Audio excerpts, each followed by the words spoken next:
Radio Orient présente Pluriel. Pluriel animé par Loïc Barrière. L'invité de Pluriel est le chef d'entreprise Aziz Seni. Bonsoir. Bonsoir.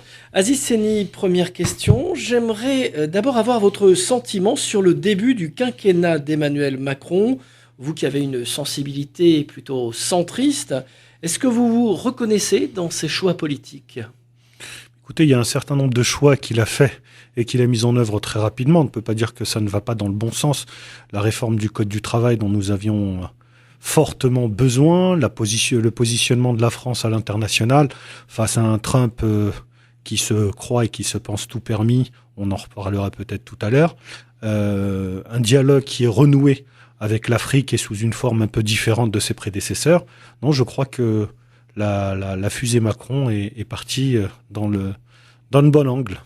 Alors parlons de l'actualité. Un projet de loi en discussion à partir de demain va instaurer le droit à l'erreur, par exemple en matière fiscale, un droit qui concernera notamment les chefs d'entreprise.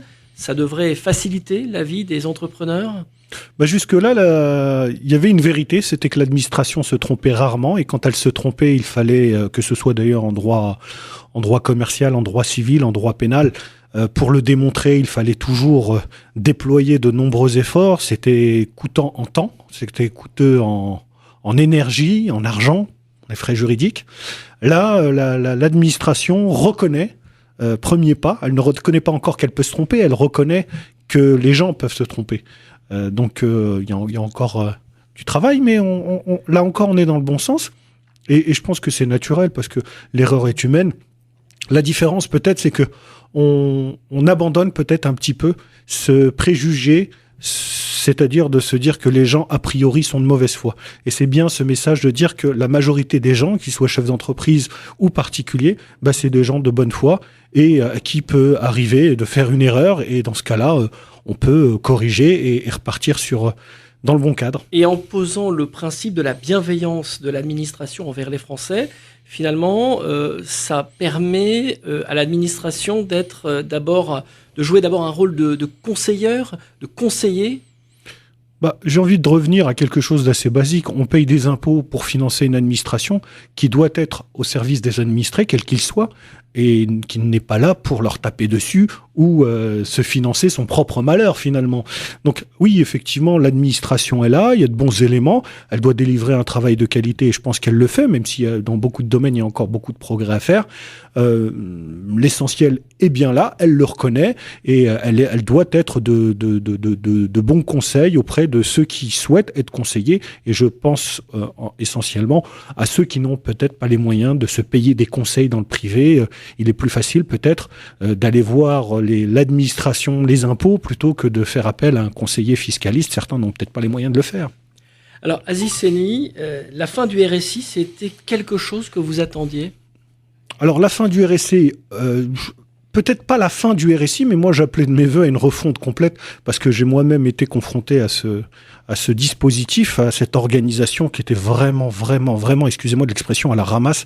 J'ai gagné 2 procès face au RSI, au tribunal de sécurité sociale, des calculs de cotisation, mais complètement à côté de la plaque. Vous pouviez avoir, et j'ai eu 2 documents, l'un disant que je ne devais plus rien, que les comptes étaient apurés, puis de l'autre côté des 15 000, 40 000, et quand vous demandez mais comment vous faites les comptes, je sais pas, c'est au doigt. C'était une source de stress. Source de stress, parce que vous savez jamais réellement si votre expert comptable, par exemple pour mon cas, si votre expert comptable ne s'est pas trompé, droit à l'erreur, ou est-ce que c'est l'administration qui s'est trompée. Et pour le coup, quand vous avez 3, 4, 5 courriers qui se contredisent, vous dites finalement, mais c'était de notoriété publique que le RSI, je n'étais pas le seul, j'étais un cas parmi des centaines de milliers.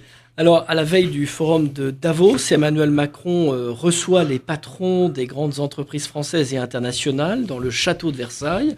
Un sommet baptisé Choose France. C'est pas très francophone, mais c'est destiné visiblement à attirer les grands patrons des multinationales. L'objectif est de défendre l'attractivité de la France. Alors, les partisans d'Emmanuel Macron se félicitent de le voir restaurer l'image de la France à l'étranger. D'autres trouvent tout de même qu'il conforte son image de président des riches. ce type de sommet, ça peut faciliter les investissements étrangers en France ? Écoutez, on est toujours dans la caricature, soit on a un président des riches, soit un président des pauvres, soit un président... Vous savez, ça me rappelle toujours la pub de la vache qui rit. Excusez-moi de faire la promotion d'une marque. Babybel, tiens, il paraît qu'il faut citer plusieurs marques. Donc, c'est toujours trop ceci, trop cela. Là, on a un président qui est dans une dynamique qui est apaisé, qui se veut le premier commercial de France. Il veut essayer de vendre son territoire et son pays.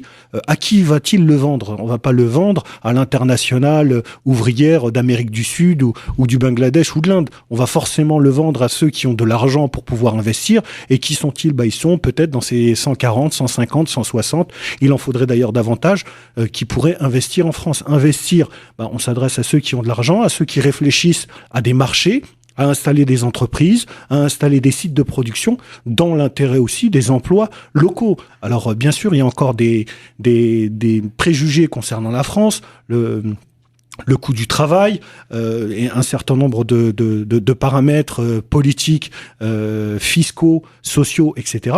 Donc le président Macron a envie de les lever, et il fait bien, rien de mieux que le dialogue pour pouvoir peut-être lever certaines interrogations et puis séduire, parce que aller chercher des investisseurs, on est dans la séduction, oui, et la compétition est très rude. Faut pas voir uniquement la France, faut voir la France dans un contexte global, international de mondialisation. La concurrence est rude, il y a les Anglais à côté, il y a d'autres places, il y a la Suisse, pourquoi pas, il y a d'autres places au niveau mondial, il y a l'Asie, il y a l'Amérique du Sud, il y a les États-Unis qui reviennent en force avec une progression économique très très forte. Donc oui, l'Europe et pourquoi pas la France. Donc on séduit les grands patrons des multinationales en les accueillant au château de Versailles. Est-ce que ça peut être aussi l'occasion de demander aux patrons de Google, de Facebook, de payer leurs impôts en France quand ils réalisent des bénéfices en France ? Pour le coup, je vais prendre Trump comme exemple. Ce sera peut-être l'un des seuls domaines dans lequel je prendrai en exemple, qui a, par un certain nombre de législations fiscales, a réussi à rapatrier presque 9 milliards à faire payer Apple, par exemple, presque 9 milliards d'impôts supplémentaires aux États-Unis. Oui, bien sûr, ça peut être aussi l'occasion de rappeler et de rentrer dans cette dynamique où, quand on exerce une activité commerciale sur un territoire, ça semble logique que les revenus sociaux et fiscaux puissent revenir au territoire concerné. Et là, bien évidemment, c'est aux politiques de réagir. Alors, aux politiques de réagir. Aujourd'hui, est-ce que vous avez le sentiment qu'Emmanuel Macron incarne le leadership européen ? Avec le Brexit, évidemment, l'Angleterre est un peu en train de jouer les seconds rôles. Et puis, il y a Angela Merkel, qui est toujours chancelière, mais qui a été considérablement affaiblie. Est-ce qu'aujourd'hui, la France incarne le leadership en Europe ? Plus que la France, je pense que la jeunesse du président, sa rupture avec la manière de gouverner de ses prédécesseurs, que ce soit Nicolas Sarkozy ou François Hollande, en fait indéniablement un moteur, et peut-être le moteur de l'Union européenne. Maintenant, nous n'avons pas encore les résultats économiques suffisant, la courbe du chômage n'est pas suffisamment redressée, la relance économique et la croissance n'est pas suffisamment pesante pour pouvoir prétendre à un réel leadership, parce que le leadership par l'image est une chose, et il y a bien évidemment le leadership par les chiffres et par le concret. Alors et là, nous n'y sommes pas encore tout à fait. Justement, vous parlez de rupture par rapport à Nicolas Sarkozy et François Hollande. C'est une rupture dans la communication, avant tout ? Nul ne peut dire que nous n'avons pas là un président beaucoup moins excité, beaucoup moins au four et au moulin, beaucoup moins arrogant que pouvait l'être Nicolas Sarkozy. Je l'ai pas encore entendu Emmanuel Macron qualifier Édouard Philippe de collaborateur. Nous avons quelqu'un qui n'est pas dans la segmentation et qui n'est pas segmentant, pour reprendre les expressions marketing. Il ne divise pas les Français, au contraire, il cherche à les rassembler, et parfois même de manière assez intéressante. On pourra d'ailleurs en reparler sur l'immigration et la question d'immigration. Mais il n'est pas à stigmatiser, à pointer du doigt, mais au contraire à essayer de fédérer, rassembler. Je crois que c'est ce qu'on attend d'abord d'un président, plus que de faire des ruptures entre les différentes composantes de la société qu'il préside, plutôt essayer de trouver ce point commun. Ça passe par les valeurs, bien sûr, mais ça passe aussi par les actions. Alors, qu'est-ce qu'il peut faire de ce leadership, Emmanuel Macron, aujourd'hui en Europe? Est-ce qu'il peut permettre une certaine harmonie fiscale? Est-ce qu'on peut avoir une politique étrangère commune, une défense commune? Ou bien ça va être encore difficile compte tenu des traités européens qui réclament à tous d'être d'accord pour changer les choses? Moi, ce que j'attends d'Emmanuel Macron, c'est surtout qu'il puisse d'abord et avant tout défendre l'intérêt des Français dans une organisation plurielle, comme le titre de l'émission. Moi, ce que j'attends, c'est que notre président puisse bien évidemment porter haut et fort et prendre un leadership, qu'il soit régional au niveau européen, mais aussi que sa voix compte plus qu'elle ne comptait par le passé dans le discours et dans les voix internationales de tous les pays émergents et qui sont déjà industrialisés pour beaucoup.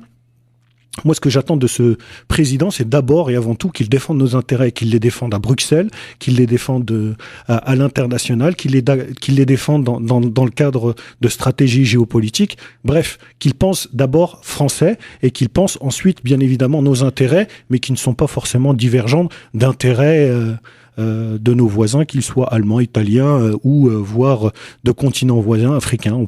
Réfléchir à nos intérêts en trouvant des convergences. Aziz Seni, vous avez évoqué tout à l'heure la dimension africaine de la politique étrangère d'Emmanuel Macron. Vous avez un attachement au Sénégal notamment.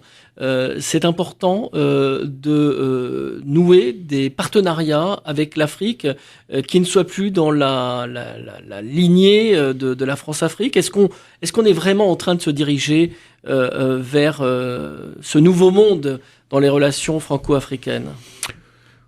Oui, effectivement, je développe quelques affaires en Afrique et en Afrique subsaharienne et particulièrement au Sénégal, mais tout ne peut pas venir du politique. Emmanuel Macron insuffle une dynamique, une administration qui doit suivre, qui doit changer son regard, et de toute façon, de gré ou de force, elle va le changer pour une simple raison, c'est que le monde n'attend pas la France. Quand vous êtes sur place là-bas, que vous voyez les Chinois, les Coréens, les gens du Moyen-Orient, bref, toute la planète arriver sur le continent africain, et l'Afrique, il n'y a pas une Afrique, mais des Afriques, parce qu'il y a tellement de pays et tellement de cultures et de paysages. Il y a le Maroc aussi qui sert de lien entre l'Europe et l'Afrique subsaharienne. Vous avez le Maroc qui cherche de porte d'entrée, mais l'Afrique de l'Ouest, le Sénégal ou la Côte d'Ivoire, ce n'est pas l'Éthiopie ou Djibouti de l'autre côté. Vous avez plusieurs sphères dans l'Afrique, plusieurs mondes. Mais ce que je veux dire, c'est que il y a une mentalité de nos entreprises françaises, et en particulier les grandes, qui s'exportent encore avec des modes à la grand-papa. Et ça ne fonctionne plus. Moi qui suis sur le terrain quasiment tous les mois, je peux vous dire que ça fonctionne plus. Parce que les modes de fonctionnement des Chinois, des Arabes d'Arabie Saoudite, du Moyen-Orient, des Coréens, on a les Russes, ils ont une approche beaucoup plus pragmatique. Et le lien historique qui liait la France à cette Afrique, aujourd'hui, elle ne pèse plus grand-chose dans la balance.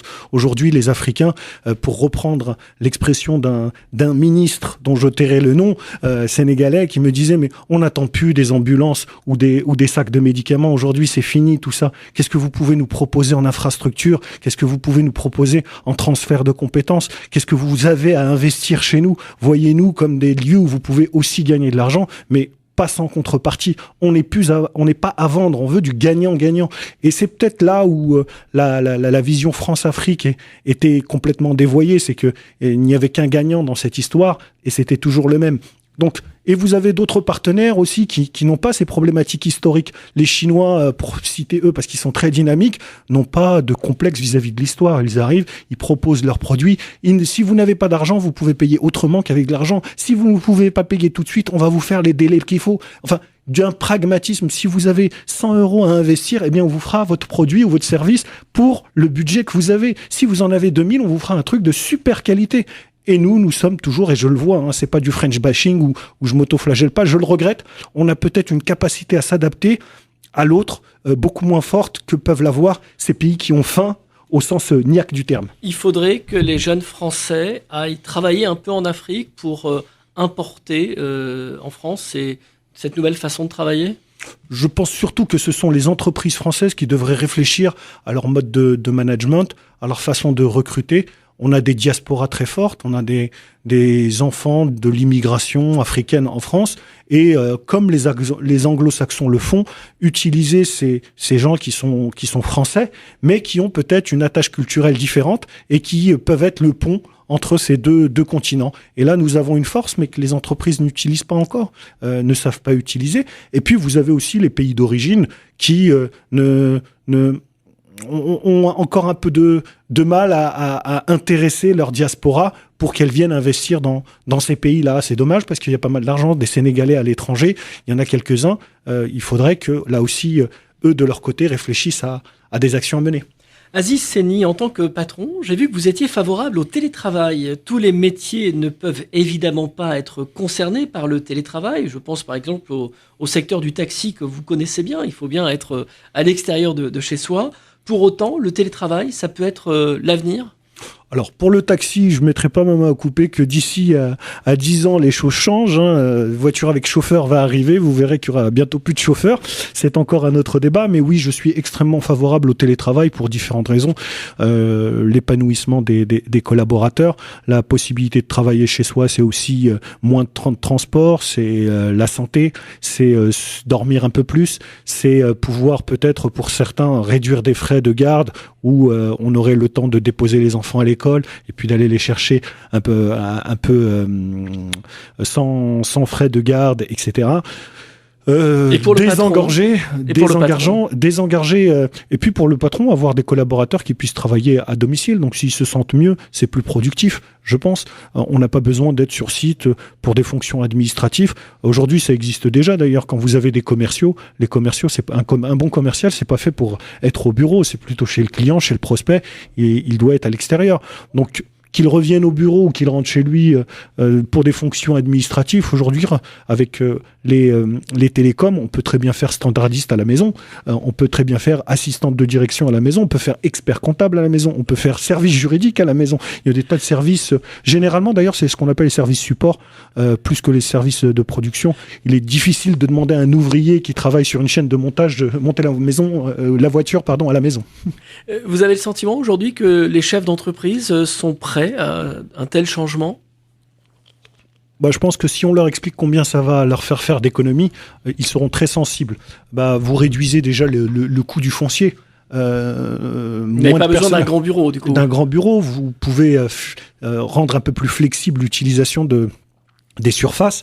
Donc, vous louez une salle de réunion une fois par semaine, vous réunissez qui vous devez réunir, et puis ensuite, vous avez votre petit bureau à vous, et vous-même, d'ailleurs, en tant qu'entrepreneur, chef d'entreprise, vous pourriez très bien travailler à la maison aussi, et donner vos rendez-vous dans des espaces de coworking. Bref, faire en sorte que ces surfaces soient un peu plus flexibles. Ensuite, vous avez toute la partie de ce que je dirais les coûts indirects, la téléphonie, l'électricité, etc., qui seront des coûts réduits. Et je vois pas un collaborateur à qui vous dites vous allez travailler chez vous, ça a des avantages. Vous dire non, mais la connexion Internet que j'utilise à toute professionnelle, est-ce que vous pourriez me la rembourser ?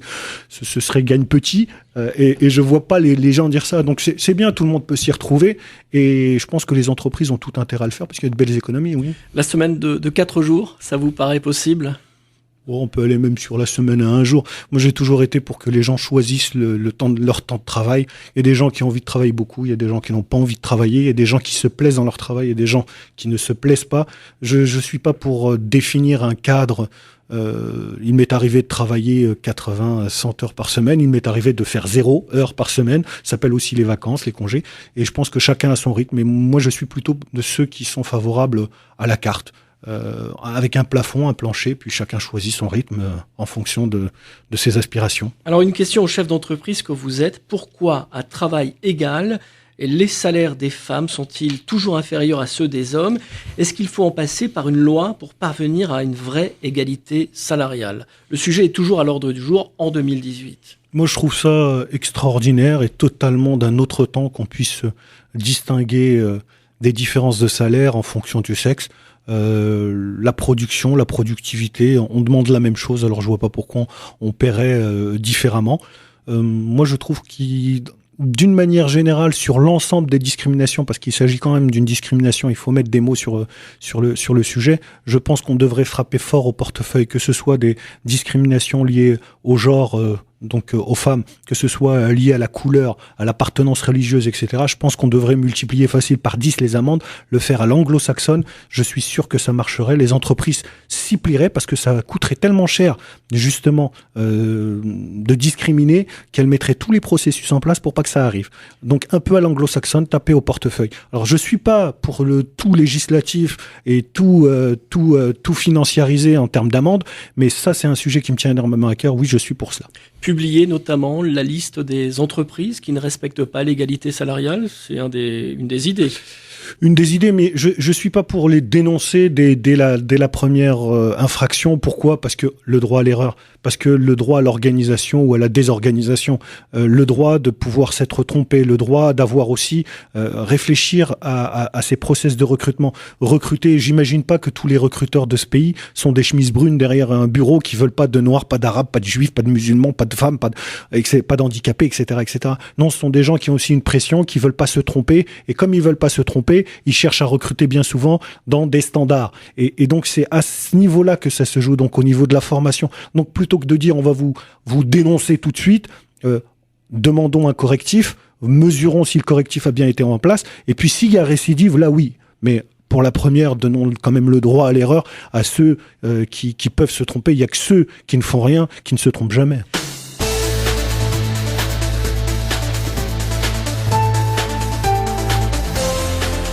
Pluriel, animé par Loïc Barrière. Retour sur le plateau de Pluriel. Nous sommes toujours en compagnie du chef d'entreprise Aziz Seni. Emmanuel Macron a fait appel à Jean-Louis Borloo, dont vous êtes proche, pour lutter contre le chômage dans les quartiers populaires. Parmi les mesures qui ont déjà été annoncées, l'expérimentation des emplois francs.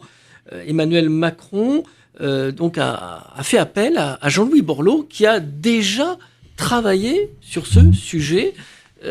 C'est quand même un peu étonnant que on rappelle les anciens. Qu'est-ce qui se passe ? Écoutez, c'est pas moi qui vais dire du mal de Jean-Louis Borloo. C'est quelqu'un pour qui j'ai beaucoup de respect, d'amitié, un ami fidèle que j'ai rencontré quand il était ministre de la Ville, quelqu'un qui a une perception des choses et des dossiers totalement différente, et Dieu sait que j'en ai côtoyé des énarques, mais lui a une approche des dossiers vraiment totalement différente, et on sent l'expérience de terrain, l'expérience du maire de Valenciennes, l'expérience de l'avocat. Moi je crois qu'il a bien fait, parce que de l'expérience, je suis pas pour le tout jeunisme, je suis pas non plus pour le tout senior, ancien, expérimenté. Je crois qu'il doit y avoir un mixte. Si on a un président jeune, qu'il s'entoure de gens aussi un peu expérimentés, c'est pas plus mal. Jean-Louis Borloo, c'est quelqu'un qui a fait des choses, qui a créé l'ANRU. Alors bien sûr, tout le monde, chacun peut dire oui, c'était pas suffisant, c'est pas suffisant, ça c'était sur le bâti, etc. Mais il l'a fait. Je pense que si on reprend tous les ministres de la ville qui sont passés sur ce poste depuis Bernard Tapie et jusqu'à Jean-Louis Borloo, eh bien il y en a certains qui ont marqué par leur action, et lui en fait partie. Maintenant, lui confier les choses sur les questions de l'emploi, moi je pense que c'est une bonne chose. Il a su faire des choses à Valenciennes. Il a su aussi, quand il est passé au ministère de l'écologie, montrer comment on pouvait mettre un certain nombre d'acteurs dans une même pièce, alors que rien ne présageait qu'on puisse les mettre dans la même pièce. Donc il a cette rondeur aussi, cette capacité de fédérer et de mettre du discours entre les gens, du lien entre les gens. Vous avez eu l'occasion de parler avec lui depuis qu'il a été nommé par Emmanuel Macron. Si vous le voyez, qu'est-ce que vous lui direz ? Quels conseils vous pouvez lui donner ? Puisque vous connaissez bien le terrain, précisément. Écoutez, je serai la semaine prochaine avec lui à Mulhouse. Et nous avons eu des échanges que je vais garder pour moi, mais on se retrouve sur plusieurs points, et en particulier sur celui du développement économique de nos territoires. Les emplois francs, ça peut amener des emplois ? Écoutez, dans un livre qui s'appelle « L'ascenseur social est en panne, j'ai pris l'escalier » que je publiais en 2005, je parlais déjà de ces emplois francs. Nicolas Sarkozy avait dit qu'il les ferait, il ne l'a pas fait. François Hollande avait dit qu'il y passerait, il ne l'a pas fait. Que Macron, président, puisse passer à l'action, eh bien, je m'en réjouis. Ce ne sera pas la solution, mais c'est une petite brique supplémentaire pour lutter contre le chômage, dont je rappelle qu'il est 3, 4, 5 fois plus important dans certains de nos quartiers par rapport à la moyenne nationale. Alors l'élection d'Emmanuel Macron à Ziceni a pulvérisé les partis politiques, à commencer par le Parti socialiste, qui est obligé de vendre son siège et se prépare à élire son prochain premier secrétaire. Comment analysez-vous la descente aux enfers du PS ? Est-ce que ce parti peut un jour à nouveau gouverner la France ? Je suis pas dans la prévision ni dans la prédiction. Ce que je constate, c'est que s'il disparaît, c'est qu'il n'a pas su s'adapter et écouter. Il n'a pas su anticiper. Ces cadres n'ont pas vu arriver la vague. D'autres l'ont pas vu d'ailleurs, que ce soit à droite ou à gauche.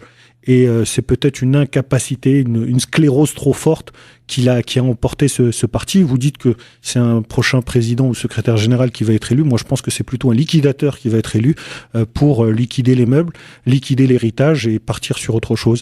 La vie politique est en train de se transformer. Il y a une mutation qui se fait de la carte politique, des blocs politiques, et bon gré, mal gré, c'est un peu comme le milieu économique. Si vous vous adaptez pas à ce qu'attendent les gens, eh bien vous disparaissez. Il y a des grandes entreprises qui ont disparu. Eh bien il y a un grand parti qui s'en va parce qu'il n'a pas su s'adapter à ce qu'attendaient de lui les Français et les électeurs. C'est la faute de François Hollande, c'est la faute des frondeurs ? Bon, c'est la faute d'un peu tout le monde, hein. C'est la faute de cette direction, c'est la faute de Martine Aubry, c'est la faute de François Hollande, c'est la faute... Pourquoi c'est la faute de Martine Aubry ? Quand vous êtes à la direction d'un parti, elle était ténor, il y en a d'autres, hein. C'est Martine Aubry qui vient tout de suite qui me vient tout de suite, c'est la faute à Valls, hein, c'est la faute à Hamon, c'est la faute à tous ces gens-là qui peut-être ont pensé plus à leur carrière qu'à écouter réellement les Français, et plus que les Français, c'est à écouter cette mutation de la société dans un environnement globalisé. Et c'est la synthèse entre cette vision locale et cette vision globale, internationale, qui fait qu'ils se sont plantés.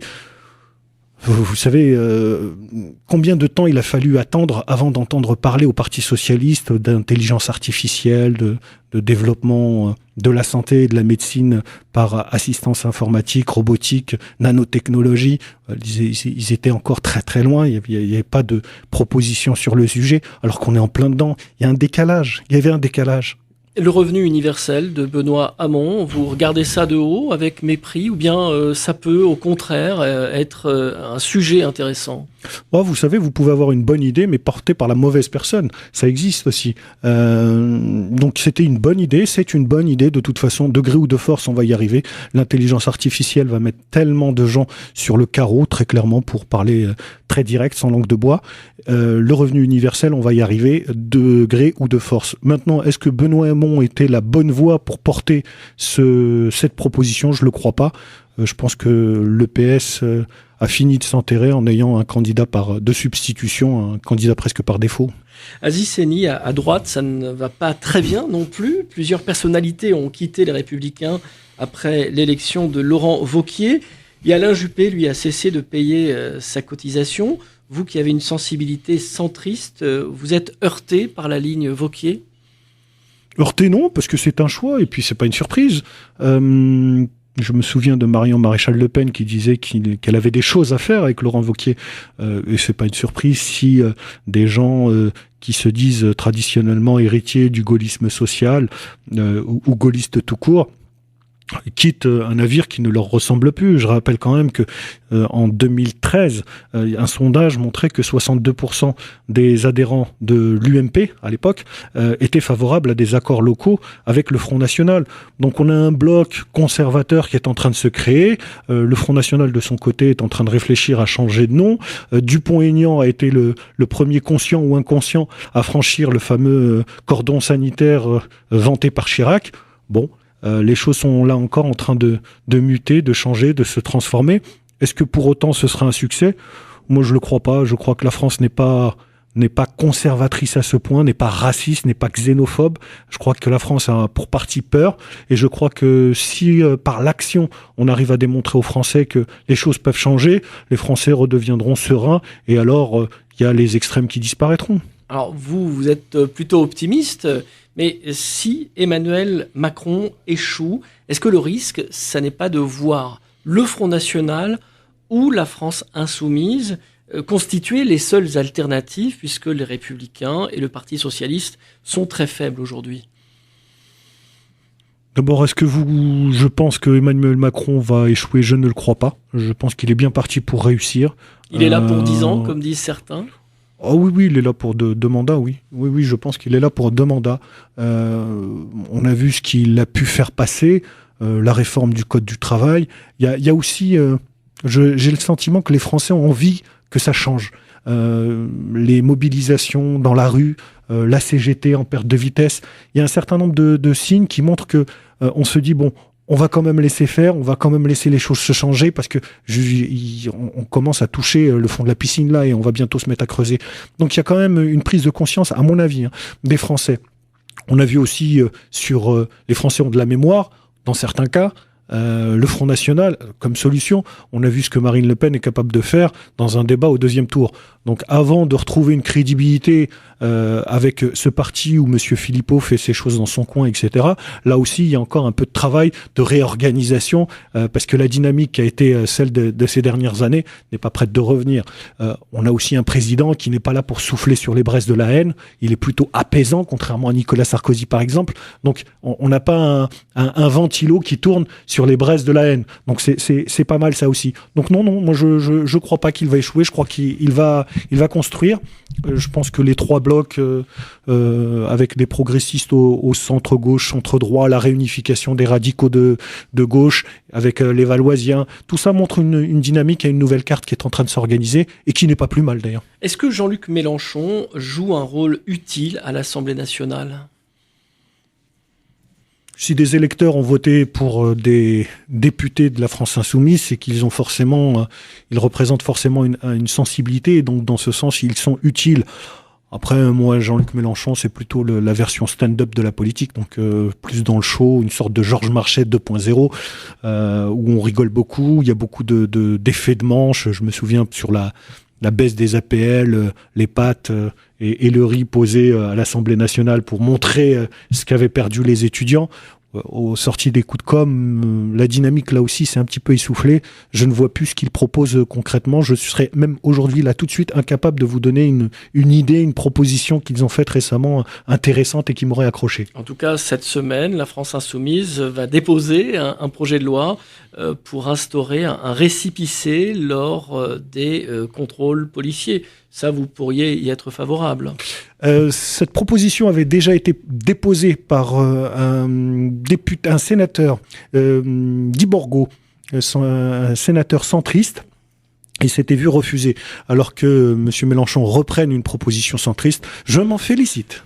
Aziz Seni, qu'est-ce que vous pensez de la trajectoire de Manuel Valls ? Vous l'avez déjà un peu critiqué tout à l'heure. Manuel Valls, qui a quitté le PS et tient depuis des propos qui sont souvent critiqués sur la laïcité ou encore hier sur l'immigration. Vous savez, moi je fais partie de ces gens qui rêvent un jour que nos politiques s'inspirent un peu plus de la dimension anglo-saxonne de l'action politique. Monsieur Valls a fait son parcours, il est arrivé au plus haut de ce qu'il pouvait, Premier ministre. Il a eu les mallettes, quasiment les pleins pouvoirs pour agir, et puis il a échoué. Il aurait été de bon ton qu'il parte à la pêche, qu'il passe la main, qu'il parte en retraite, qu'il forme, qu'il transmette, qu'il trouve un héritier, quelqu'un à qui il pourrait aider, accompagner, coacher, parrainer. À cela, il préfère revenir donner des leçons. Moi, je trouve ça complètement déplacé, pas du tout crédible. Et puis, cette façon marketing d'essayer de se trouver une petite place sur cette segmentation politique avec un discours très pro-laïque, très... allez, osons les mots, anti-islam quand même. Je trouve ça médiocre et je ne sais pas qui le conseille en communication, mais vraiment sur cet angle-là, il trouvera toujours mieux. Vous avez des Wauquiez, puis un peu plus à droite, vous avez des Dupont-Aignan, vous avez des Le Pen qui feront toujours mieux que lui sur ce créneau. Donc, si j'ai un conseil à donner à Monsieur Valls, partez à la retraite. Et si vous ne voulez pas, changez de créneau parce que c'est déjà pris ça. Aziz Seni, sur la question de l'immigration, Emmanuel Macron se veut à la fois ferme et humaniste. Est-ce que ça vous paraît possible ? Ça me paraît possible, bien évidemment que c'est tout à fait possible. Est-ce qu'on doit accueillir tous les immigrés qui souhaitent quitter leur pays ? Je ne crois pas. Est-ce qu'on a un devoir d'humanité vis-à-vis de ceux qui quittent leur pays pour des raisons de guerre ? Parce qu'ils risquent leur vie, je crois que oui. Et c'est dans ce sens où je pense qu'il y a une distinction à faire entre les différentes formes d'immigration. L'immigration économique, vu la situation de notre pays, c'est compliqué. Il y a une alternative. C'est une vraie politique de co-développement en partenariat nord-sud avec les pays d'origine. Et on revient à ce que nous disions au départ, c'est-à-dire cette nouvelle forme d'investissement et d'accompagnement dans des intérêts bilatéraux. Là, il y aurait quelque chose à faire. Maintenant, accueillir des Syriens, des réfugiés libyens, moi je trouve que c'est tout à fait naturel et normal. Il y a danger, et si nous ne le faisons pas, il y aurait non-assistance à personne en danger. Donc oui, la France doit garder cette dimension humaniste, accueillir celui qui est en danger de mort. Accueillir celui qui est en danger de mort, Aziz Seni. L'écrivain Yann Moix a publié une lettre à Emmanuel Macron dans laquelle il affirme, je cite, que des actes criminels envers les exilés sont commis à Calais. Je cite sa lettre. J'affirme, Monsieur le Président, que des fonctionnaires de la République française frappent, gazent, caillassent, briment, humilient des adolescents, des jeunes femmes et des jeunes hommes dans la détresse et le dénuement. Comment réagissez-vous aux accusations de cet écrivain ? Il y a sûrement une réalité de terrain et bien évidemment on a probablement des policiers, des fonctionnaires qui font mal leur travail. La police est à l'image de notre société avec ses travers, ses défauts. Il y a régulièrement de temps en temps des bavures, des gens qui ne font pas leur travail dans cette administration comme dans d'autres, comme dans certaines entreprises aussi. Donc il faut les pointer parce qu'ils ont une responsabilité encore plus forte. Mais il faut quand même faire attention à ne pas laisser croire qu'il s'agit d'une politique globale, que c'est un État qui institutionnalise une réprimande à l'égard de migrants, et ne pas laisser croire que c'est des ordres du préfet ou du ministre de l'Intérieur qui disent qu'il faut absolument réprimander ces migrants. Donc, distinguer les initiatives aussi tordues soient-elles, aussi répréhensibles soient-elles, de fonctionnaires de police sur le terrain et les ordres et les directives. Maintenant, j'espère que le préfet fera son travail et diligentera une enquête localement et surtout communiquera le nom et punira de manière très sévère ceux qui salissent leur uniforme parce que la police, elle est là pour protéger, elle n'est pas là pour réprimander de pauvres personnes qui viennent chercher une terre meilleure. Aziz Seni, le vice-président américain, a annoncé ce lundi, dans la foulée des déclarations de Donald Trump, que l'ambassade des États-Unis serait transférée à Jérusalem avant la fin 2019. Dans le même temps, le président Mahmoud Abbas appelle l'Union européenne à reconnaître l'État palestinien. Quel regard portez-vous sur la situation actuelle au Proche-Orient ? Pour comprendre la situation au Proche-Orient, je pense qu'il ne faut pas justement regarder au Proche-Orient. Trump ne fait pas de la politique pour le monde, il ne fait pas de la politique pour le Proche-Orient, il fait de la politique pour lui-même. Il fait de la politique pour son électorat intérieur, il fait de la politique pour sa prochaine élection. Et quand on regarde les choses de cette manière-là, on s'aperçoit que finalement, ces décisions, elles ne sont pas très orienté pour la paix civile, pour la paix du territoire, pour la paix locale. D'ailleurs, c'est globalement toutes les décisions américaines qui vont dans ce sens-là, depuis l'Irak et l'invasion de l'Irak, jusqu'à encore aujourd'hui sur cette décision. Maintenant, il y a aussi d'autres paramètres. Je ne pense pas que M. Trump aurait pris cette décision sans l'aval de l'Arabie Saoudite, par exemple. On a d'ailleurs entendu dire ici et là, par le relais de la presse, que le prince saoudien avait donné son accord pour cette reconnaissance et que par ailleurs, on puisse proposer une autre ville et un autre lieu pour une capitale palestinienne. Donc Trump ne se fait que le porte-voix de quelque chose qui se passe en coulisses et qui est d'abord dans l'intérêt de son électorat intérieur. Ensuite, est-ce que l'Europe doit reconnaître de manière unilatérale? Est-ce que c'est l'intérêt de l'Europe? Moi, je pense que oui. Est-ce qu'elle devrait le faire? Oui.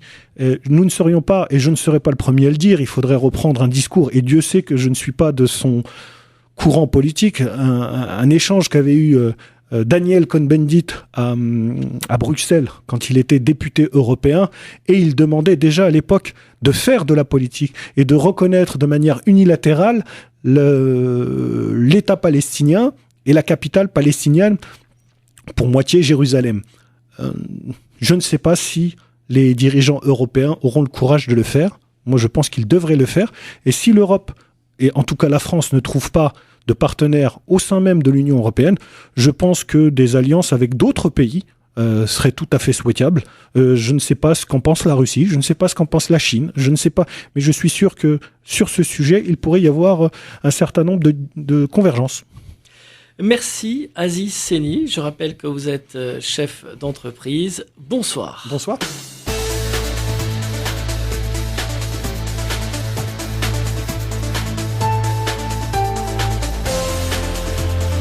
C'était Pluriel, une émission hebdomadaire présentée par Loïc Barrière.